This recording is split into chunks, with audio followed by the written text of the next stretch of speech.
Iodine உப்புன்னு சொல்லிட்டு corporate கம்பெனிக்கார அயோடினை போட்டு மக்களை காலி பண்ணி போட்டவனுக்கு என்ன கிட்னி போயிடுச்சு. பாரம்பரியமா நம்ம பாட்டி காலத்து வைத்தியத்தை இன்னைக்கு நம்ம பார்க்க போறோம். நம்ம தென்னை மரம் நடும்போது குழியில என்ன போடுவோம்? உப்பு போடுவோமா?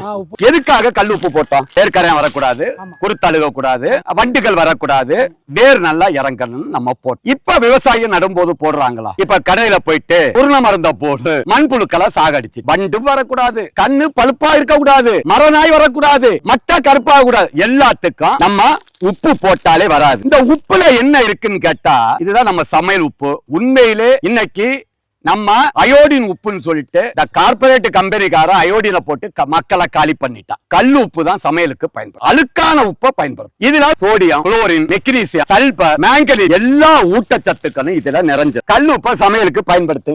இப்ப இந்த உப்பை இதுக்கு கொட்டுறோம். இந்த கல் உப்பு, தண்ணியில உப்பு இருக்கிறவங்க தரையில உப்பு போடக்கூடாது.